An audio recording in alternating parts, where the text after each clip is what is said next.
All right, so I'm going to be going over the third problem from our XpertTA homework, which is suppose you have a 145 kilogram wooden crate resting on a wood floor. The coefficients of static and kinetic friction are 0.5 and 0.3. So I started off by just drawing a diagram just to see what I kind of thought it looked like. So I just have the crate here, drew the floor, and I know that the crate weighs 145 kilograms, so I just wrote that in there. And then if we go over to my force diagram that I drew for it, just while it's completely at rest, I knew that if we multiply the mass by 9.8, then we could get the amount of newtons that that's going down into it, so we can get the vertical newtons, because we know it's not accelerating upward or downward, so it's going to be the exact same. So what A is asking for is, what maximum force in newtons can you exert on the crate without moving it? So basically what we're trying to figure out is how hard can we push the crate without it actually moving. So what we're going to start with is we're going to need to find the max amount of static friction, or the number that the static friction can get to in newtons wise without it actually moving, because that's what is going to be opposing us when we are pushing this crate. So to solve for that, basically what we're looking for is it'll be force of static friction equals force of max static friction equals the coefficient of static friction times the mass times gravity. So when you put all those together, we have 0.5 times 145 kilograms times 9.81 meters per second squared, and that will get you to 711 newtons. And then I went back up here, and then this force diagram represents all of those forces acting on it while the block is still not moving.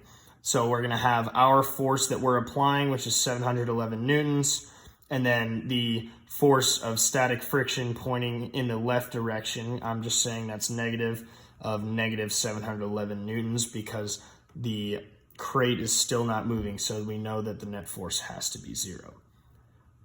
So now we're going to go down to B, and the question is asking if you can continue to exert this force once the crate starts to slip, what will its acceleration be in meters per second squared?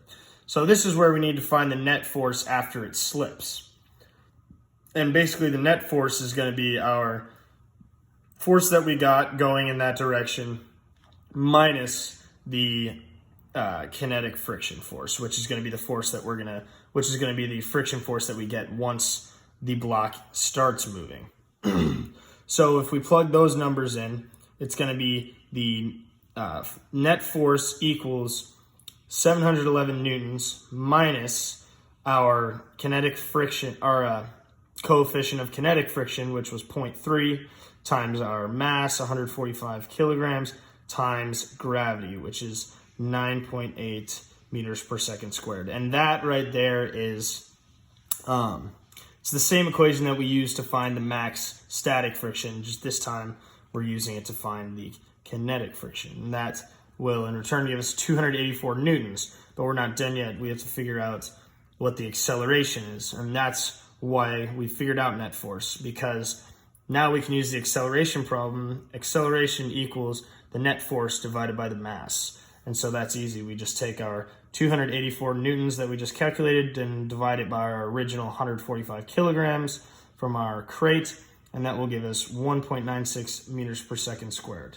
And a few places that I found myself thinking a little too hard in this was definitely, or places that people could mess up was definitely swapping the coefficients of friction, because static friction is going to be while we're not moving, we're in place, but it's really easy to mess these numbers up, both of them, by switching those two. I'd say that's definitely the biggest fault that students would go through when calculating this, and that definitely needs to be taken care of when we are trying to get accurate answers. So I hope you learned something. Thank you.